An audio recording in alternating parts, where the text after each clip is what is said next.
এই যে আমাদের আল্লামা লুৎফুর রহমান রাহিমাহুল্লাহ বাংলাদেশ অনেক বড় সম্পদ হারাইছে।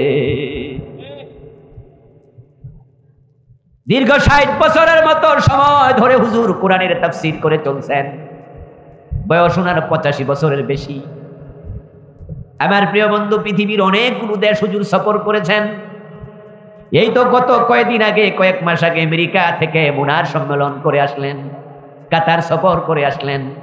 আপনাদের লক্ষ্মীপুরের আপনার গর্বের ধন, গৌরবের ব্যক্তি, আপনাদের সন্তান আল্লামা লুৎফুর রহমান, আমার দোস্ত, যেদিন তিনি স্ট্রোক করেন এর আগের রাতও তিনি মাহফিল। সকালবেলায় রওনা দিয়েছেন, বাজারে যাবেন, ঘরের দরজা জানালার কাঠ কেনা লাগবে। হুজুর অসুস্থ হওয়ার পরে আমি হাসপাতালে গেলাম। হুজুরের পিএস রুবেলের সাথে লম্বা সময় কথা হলো। জিজ্ঞাসা করলাম, হুজুর কি মানসিক কোনো চাপে ছিল, অসুস্থতা ছিল? বলল, কিচ্ছু না, হুজুর তো এর আগের রাতও মাহফিল করে আসছে, যেদিন স্ট্রোক করছে সেদিন রাতেও মাহফিল ছিল। গাড়িতে করে আসতে আমাকে বলতেছে, কালকে ভোরবেলা একটু বাজারে যাব, ঘরের জন্য দরজা জানালার কিছু কাঠ কিনা লাগবে। রুবেল বলতেছে, আমি পরামর্শ দিলাম, হুজুর ভোরবেলা যাইয়া লাভ কি, দোকান খুলতে তো টাইম লাগে, এই জন্য তো ভোরে যাওয়া দরকার নাই, একটু রেস্ট নেন, ফজরের নামাজ পড়া ঘুম থেকে উঠে নাস্তা পানি খাইয়া 10টার দিকে যান। আমার পরামর্শ শুনে হুজুর কয় ঠিক আছে। তারপরে এবার সকালবেলায় একজন সঙ্গীকে লইয়া আরা বাজারে রওনা দিছে। কয় হুজুর নরমালি পিছে সিটে বসে, তাই সঙ্গীরে বলল সামনের সিটে বসো। ড্রাইভারের পাশে বসে দুইজন যাচ্ছে, সুস্থ মানুষ, খরচ করবে। একটু যাওয়ার পরে গ্রাম পার হয় নাই, ওই পিছন থেকে একটু গঙ্গানির মতো আওয়াজ। সফর সঙ্গী সিট বাঁকা করে, একটু গাড় বাঁকা করে তাকাইয়া দেখে হুজুর হা করে রয়েছে। হুজুরের সেন্স নাই, গাড়ি থামাইল, হুজুরকে ধরল, লড়ে সরে না। তখন হাসপাতালে নিল, সেখান থেকে লক্ষ্মীপুর থেকে ঢাকায়, দীর্ঘদিন সেন্সলেস। আমার দোস্ত আজকে চলে গেল আল্লাহর বান্দা, আল্লাহর কাছে। এ জাতীয় বিপদ মুসিবত, অসুস্থতা আমাদেরও হতে পারে, তাই সুস্থতা বড় নিয়ামত। আল্লাহর প্রশংসা করলে নিয়ামত বাড়াইয়া দেয় কে? বড় মুসিবতের সময় যাচ্ছে। আপনাদের মাহফিলে আসার সময় গাড়িতে বসে বসে এক বক্তার ওয়াজ শুনলাম। এই তো কিছুক্ষণ আগের ঘটনা, ঘন্টা দেড়েক হলো হয়তো। বক্তার ওয়াজ শুনে গাড়িতে বসে বসে আস্তাগফিরুল্লাহ পড়েছি অনেকক্ষণ। কারণ তিনি মাহফিলের মাঝে বলতেছেন, এক লোকের মৃত্যুর সময় এসে গেছে, সে একভাবে এটা নাকি জানছে। জানার পর উনার পীরের কাছে গেছে, তখন পীরের কাছে বলল, পীর সাহেব আমি তো মরে যাব কালকে, আপনি আমারে বাঁচান। সাথে সাথে পীর সাহেব নাকি হায়াত বাড়াইয়া দিছে।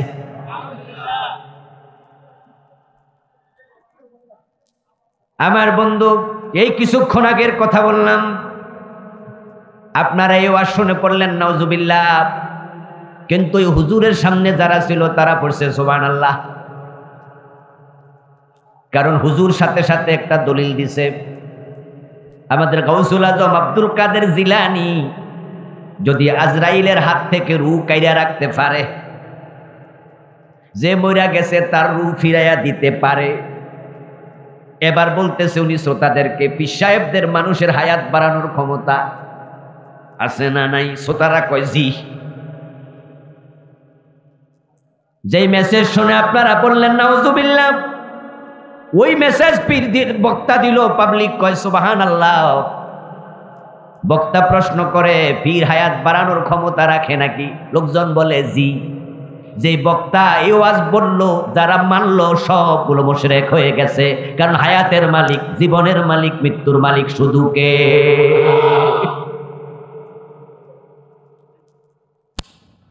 আমার বন্ধু, কুরআন মাজিদ আল্লাহ তাআলা বলতেছেন, ইযা জাআ আজালুহুম লা ইস্তাগফিরুনা সাআতাও ওয়া লা ইস্তাকদিমুন। যখন কারো হায়াত শেষ হয়ে যায়, মৃত্যুর সময় এসে যায়, 1 সেকেন্ড সময় দেয়া হবে না, আবার সময় শেষ হওয়ার 1 সেকেন্ড আগেও জান কবজ করা হবে না। সবার মৃত্যুর সময় নির্ধারণ করা আছে না নাই? তো আল্লাহ কোরআনে কয় কাউকে সময় দেয়া হবে না, সময় নির্ধারিত। নাহনু কদ্দারনা বাইনাকুমুল মাউত,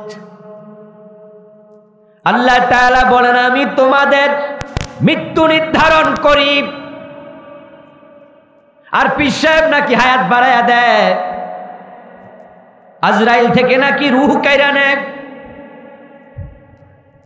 আর যেই বেটা বলল হুজুর আমি জানছি কালকে আমি মরে যাব, এটা তো আরেক কুফরি কথা। কারণ কে কখন মরবে আল্লাহ তার নবীদের কয়টা জানান না। মৃত্যু ভরণ কে কখন করবে শুধু জানে কে? কোরআনে আল্লাহ তাআলা বলছেন মৌলিক গায়েব হলো 5টা, যেগুলো আল্লাহ কারো কাছে প্রকাশ করেন না। ইন্নাল্লাহা ইনদাহু ইলমুস সাআ ওয়া ইউনাজ্জিলুল গায়থ ওয়া ইয়ালামু মা ফিল আরহাম ওয়া মা তাদরি নাফসুম মাযা তাকসিবু গাদা ওয়া মা তাদরি নাফসুম বিআইয়ি আরদিন তামুত। 5টা বিষয়ের এলেম আছে শুধু আল্লাহর কাছে, যেটা আল্লাহ কোনো নবীকেও জানান নাই। 1 নাম্বার হলো কিয়ামত কবে হবে, এটা কোনো নবীও। কোরআনে আল্লাহ বলছে ইয়াসানুনাকা নিসাতি আইয়ানা মুরসাহা কুল ইন্নামা ইলমুহা ইনদা রাব্বি লা ইউজাল্লিহা লিওয়াক্তিহা ইল্লা হু। সুবহানাল্লাহ পড়েন। ও নবী, লোকজন আপনার কাছে এসে প্রশ্ন করবে কিয়ামত কবে, আপনি জবাবে বলে দিন ইন্নামা ইলমুহা ইনদা রাব্বি, কিয়ামতের ইলম আছে শুধু আমাদের রবের কাছে।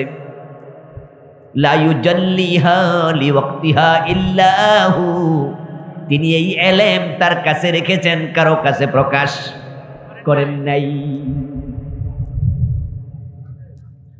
কিয়ামত কবে হবে মানুষ জানে না, বৃষ্টি কবে হবে দুনিয়ার কেউ জানে না। এজন্য আজকে বিজ্ঞানীরা, আবহাওয়া বিশারদরা অনেক ক্ষেত্র অগ্রগামী, তাই তারা বাতাসের গতি দেখে বিভিন্ন রকমের সংকেত দেয়, বলে দেয় আবহাওয়ার অবস্থা ভালো না। উপকূলবাসীকে 3 নাম্বার সতর্ক সংকেত, 4 নাম্বার, 5 নাম্বার, 10 নাম্বার, শুনেন নাই? কিন্তু আবহাওয়াবিদরাও জানে না বৃষ্টি কবে হবে। এজন্য তারা বলে আগামীকাল বৃষ্টি হতে পারে। এই ইলম আল্লাহর কাছে।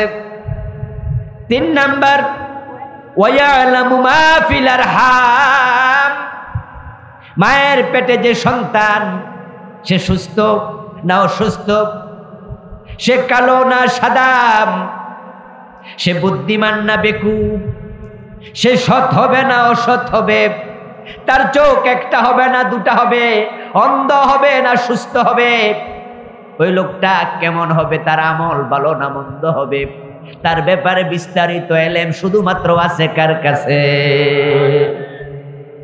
মায়ের পেটের সন্তানের ব্যাপারে দুনিয়ার মানুষ বিস্তারিত কিচ্ছু জানে না। 4 নাম্বার হলো আমার তাকসিবু গাদাম, আগামীকাল মানুষ কি খাবে, কি অর্জন করবে, উপার্জন করবে, এটা মানুষ জানে না। আরে ভাতের প্লেট লইয়া খাইতে বইছে, হঠাৎ করে কেউ ডাক দিছে চলে গেছে, তারপরে সেখানে যাইয়া আরেকজনের বাড়িতে ভাত খাইয়া লাইছে, প্লেটের খাবার খায় নাই, এমন ঘটনা আছে না নাই? রান্না করছে খাইবো, এর মাঝে মরে গেছে, এমন ঘটনাও আছে না নাই? তুমি কি খাইবা একটু পরে এটা তুমি জানো না, আল্লাহ এটা কাউরে জানায়। 5 নাম্বার ওয়া মা তাদরি নাফসুম বিআইয়ি আরদিন তামুত, কোন মানুষ কোথায় মারা যাবে আল্লাহ তাআলা কোন মানুষকে এটা জানান নাই।